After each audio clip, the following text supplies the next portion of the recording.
Hello, beloveds. Martha Cree here. So delighted to connect with you in the name of L-O-V-E. L-O-V-E.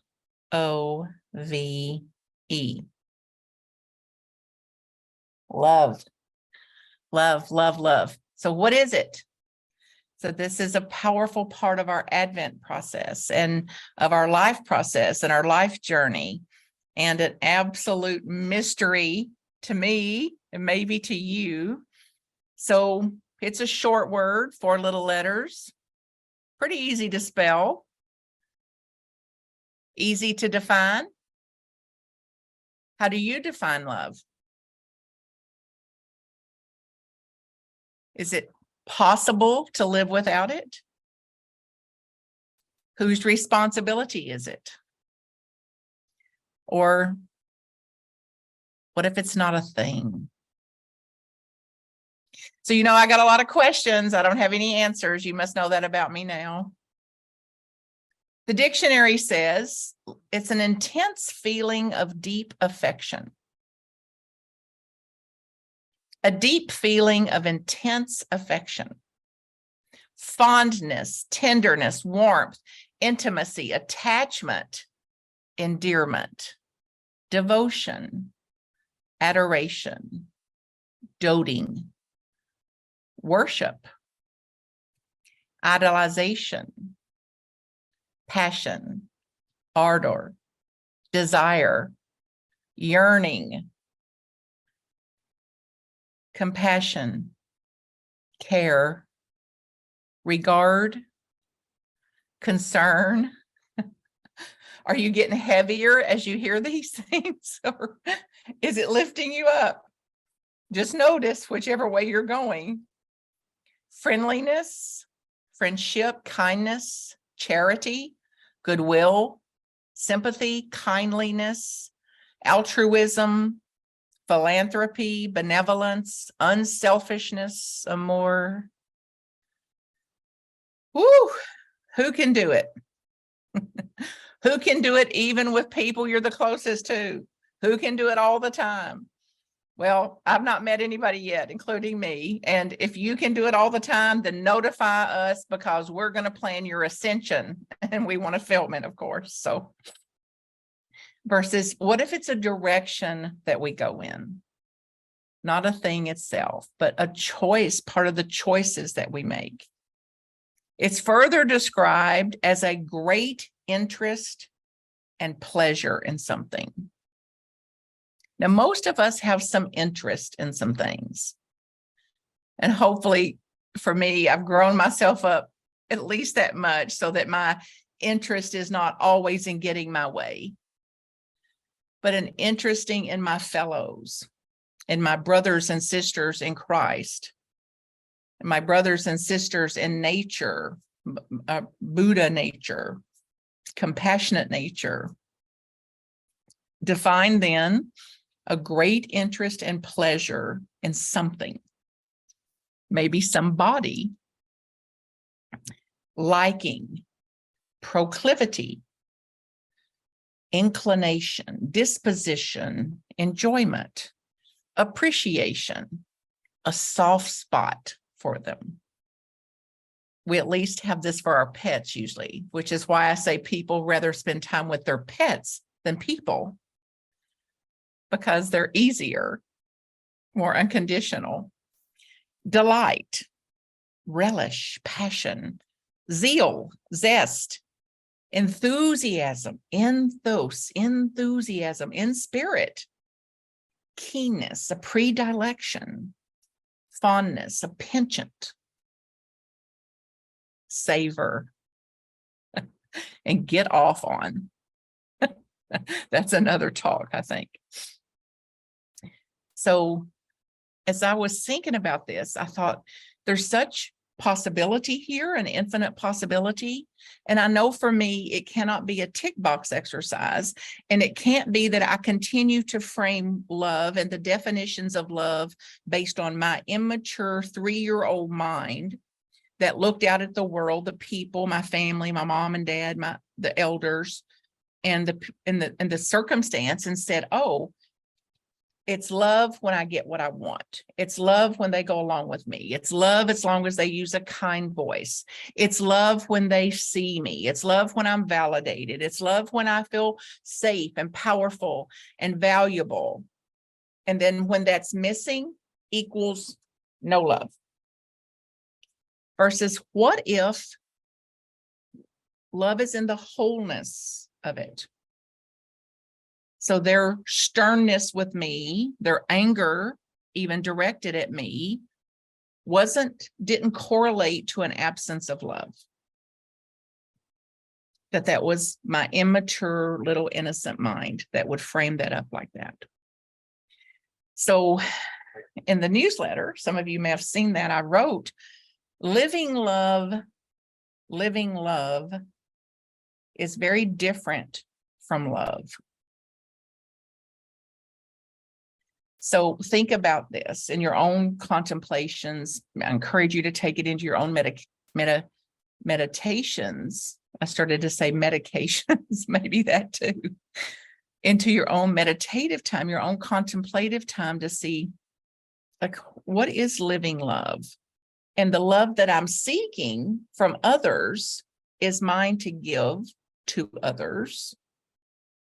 What I'm seeking from others is mine to give to others. So I'm wanting them to show love to me while I'm not showing love to them. That's insanity. I'm wanting to feel more love from them, although I'm not extending more love to them. Insanity. And of offering love to me, not to spiritually abandon myself. So let's look at what some of our BS around love may be and what framework you're seeing it through, which will also be your proof for having love or your proof for not having it, and the way you've defined it, the way you've interpreted, the meaning that we've put on it. Me too, as I speak here, believe me, I'm listening so that I can learn again myself about this. So I personally am working to systematically dismantle these old, archaic, false, error thinking, error ideas, conceptual false notions that I have around the definition of love so that I can live love, not preach love. Live love. So James Baldwin says this: love takes off mask that we fear we cannot live without and know we cannot live within. Love takes off mask that we fear we cannot live without and know we cannot live within them. So here's some examples of my BS belief systems about this. The concept, the idea, the notions of love. So if they love me, they will blank. So if they love me, they will care for me.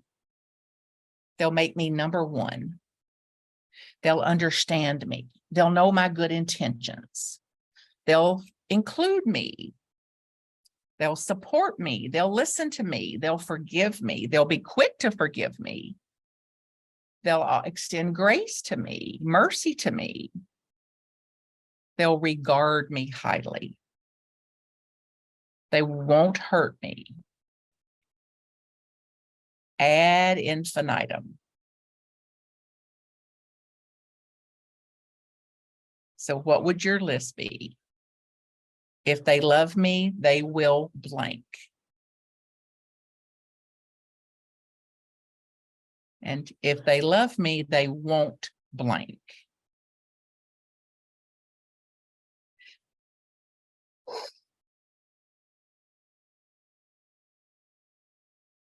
So while these were all formed innocently from a naive, innocent mind of a child, and then we have the inertia of millennial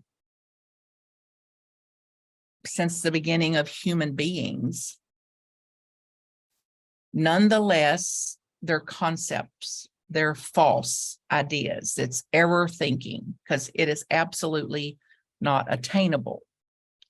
So I ask sincerely that you not try to believe me on this and any kind of radical notion about this, but instead inquire to your own self, what are the direct consequences to my life? What are the direct consequences and experiences in my life as long as I continue to look through this particular framework or definitions or meaning makings around love? And therefore, once I see the consequences of that, who would I be? What would it be like to dismantle that, to dissolve that old framework, and to open to the first time to experience love in all that is?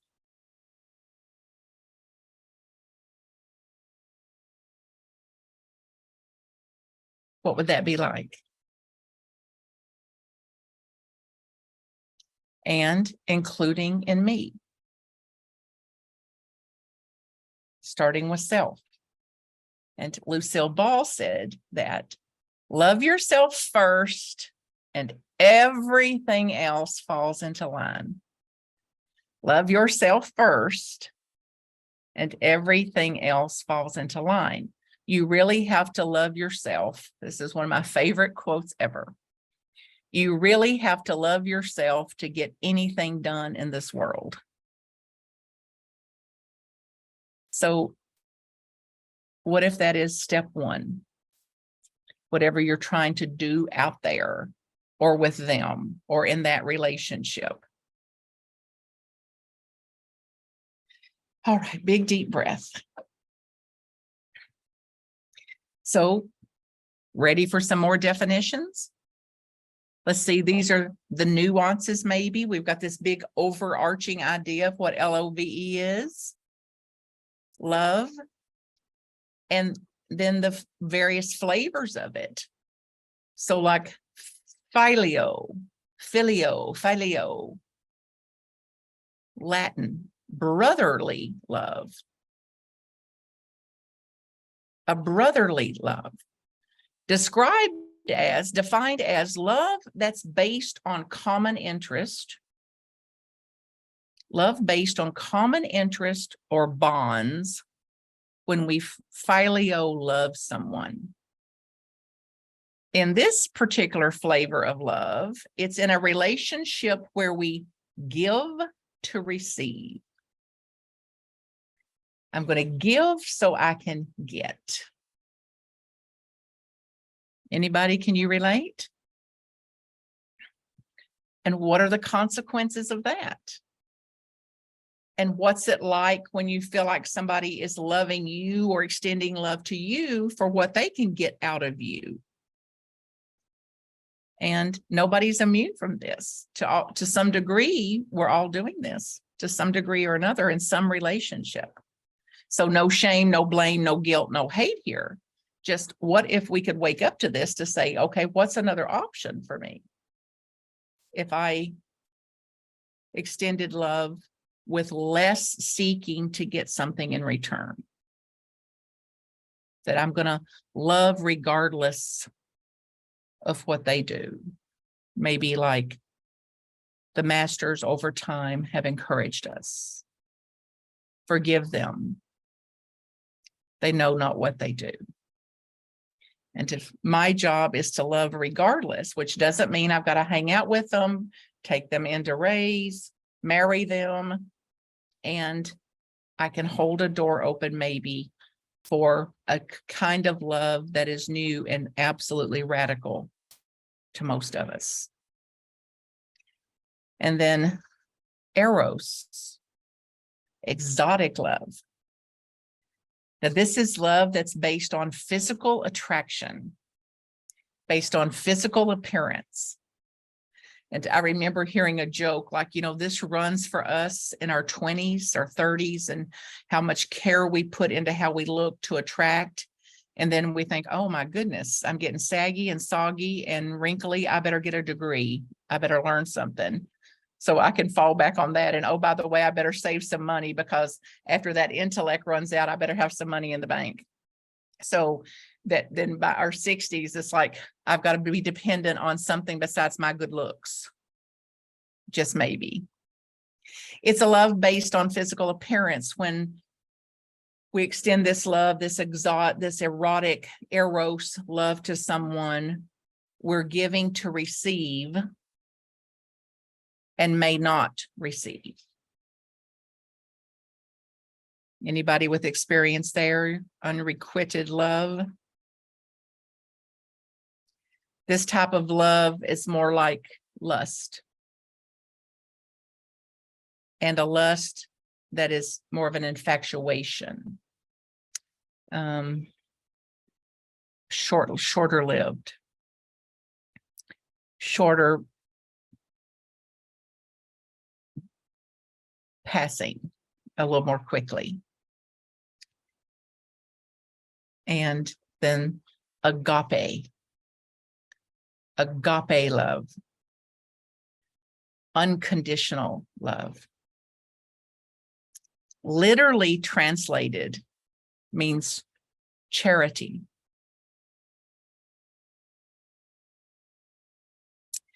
Loving someone or something with less conditions.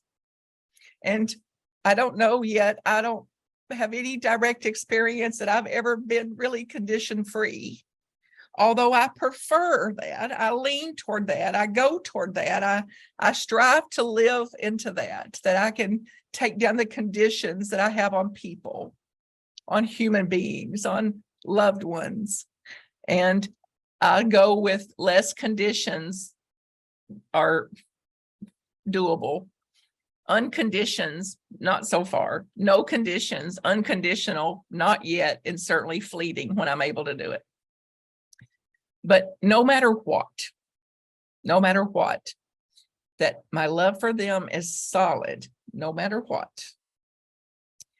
And when we agape love, we give for the sake of making somebody else happy, easing their life, because we truly want what's best for them. And this, we're free, and this type of love, we're free from any seeking. So I'm not holding any intention of, I'm going to give this to you so I can get from you, or I'm going to give this to you so you'll find me attractive, or you'll make me a somebody or somebody special.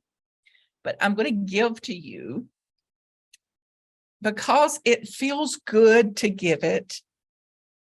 And I'm doing it for my own well-being if my path and my desire and my intent is to live love. So reflect on what agape love may mean to you and what it may mean for us during these holy days. To receive and to be in the energy of an unconditional love of Creator, an unconditional love of God, source, life, nature, mind, universe, whatever you can relate to, as whatever created me, loving me unconditionally, warts and all, mistakes and all. And maybe, just maybe, there's something more to this than simply nature's way of trying to trick us into reproducing. So Rainier Maria Rilke, R-I-L-K-E, Rilke, says this: once the realization is accepted that even between the closest human beings, infinite distances continue, a wonderful living side by side can grow if they succeed in loving the distance between them, which makes it possible for each to see the other whole against the sky. Once the realization is accepted that even between the closest human beings, an infinite distances continue. And there's still a wonderful living side by side that can grow if we succeed in loving the distances between us. That makes it possible then for each of us to see the other as whole against the sky. So during these holy days, these holidays, the higher energies that run here during these times and the larger influences of sun and moon and patterns and relational dynamics and familial dynamics and emotional dynamics and spiritual dynamics, let's do, friends, whatever we can do to live love. And take a little break maybe from as much seeking love as living love. And ever how you define it, I encourage you to be aware of it. In you, as you, through you, breathing you, sourcing you, expressing you. So whatever the flavor, I am certain that you are loved and you are loved.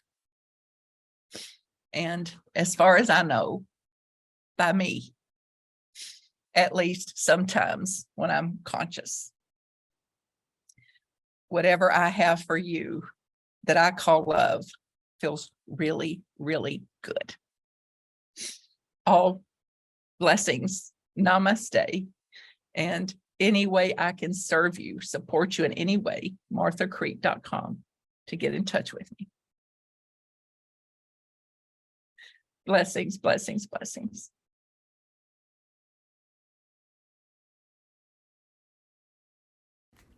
marthacreek.com if I can support you. Blessings.